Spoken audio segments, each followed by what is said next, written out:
Today again, we look at the mystery of Holy Saturday. It is the day of the Paschal mystery in which everything seems immobile and silent, while in reality, an invisible action of salvation is being fulfilled. Christ descends into the realm of the dead to bring the news of the resurrection to all those who are in the darkness and in the shadow of death. This event, which the liturgy and the tradition have handed down to us, represents the most profound and radical gesture of God's love for humanity. Indeed, it is not enough for us to say or to believe that Jesus died for us. It is necessary to recognize that the fidelity of His love sought us out when we ourselves were lost, where only the power of light, capable of penetrating the realm of darkness, can reach. The underworld, in the biblical conception, is not so much a place as an existential condition. That condition in which life is depleted and the pain, solitude, guilt and separation from God and others reigns. Christ reaches us even in this abyss, passing through the gates of this realm of darkness. He enters, so to speak, in the very house of death, to empty it, to free its inhabitants, taking them by the hand, one by one. It is the humility of God who does not stop in front of our faith, who is not afraid when faced with the human being's extreme rejection. The Apostle Peter, in the brief passage from this first letter that we have just heard, tells us that Jesus, made alive in the Holy Spirit, went to take the news of salvation even to the spirits in prison. It is one of the most moving images which is expressed not in the canonical Gospels, but in an apocryphal text entitled The Gospel of Nicodemus.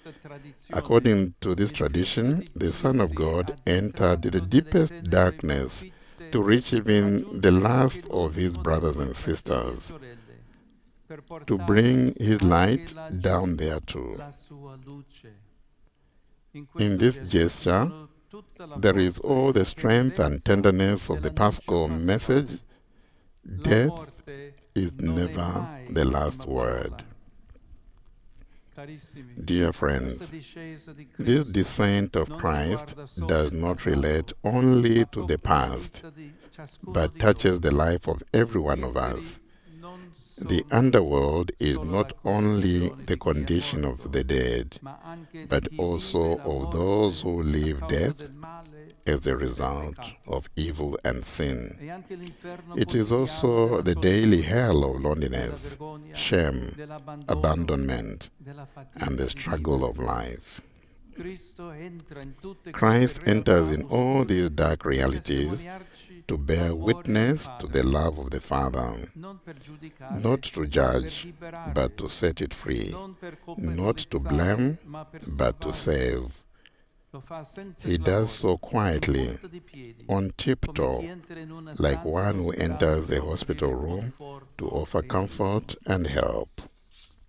The fathers of the Church, in pages of extraordinary beauty, described this moment as a meeting that is between Christ and Adam, an encounter that is the symbol of all that is possible encounters between God and man.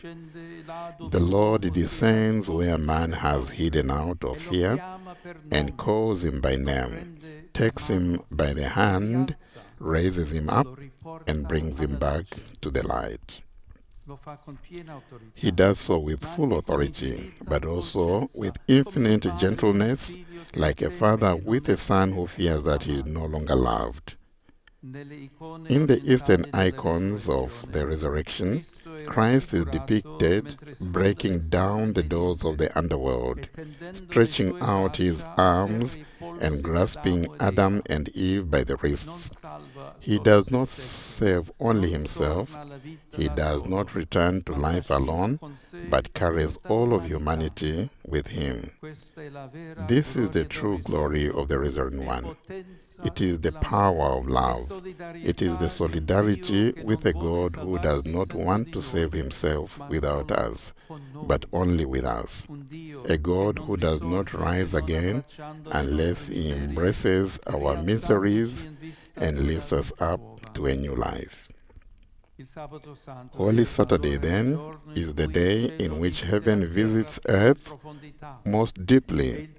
It is the time in which every corner of human history is touched by the light of the Easter. And if Christ was able to descend all the way down there, nothing can be excluded from his redemption of us. Not even our nights, not even our oldest faults, not even our broken bones. There is no past so ruined, no history so compromised that it cannot be touched by mercy. Dear brothers and sisters, to descend for God is not a defeat, but a fulfillment of His love. It is not a failure, but the way by which He shows that no place is too far away, no heart too closed, no tomb too tightly sealed for His love. This consoles us, this sustains us, and if at times we seem to have hit rock bottom, let us remember that is the place from which God is able to begin a new creation, a creation made of people lifted up, hearts forgiven, tears dried. Holy Saturday is the silent embrace with which Christ presents all creation to the Father to restore it to His plan of salvation.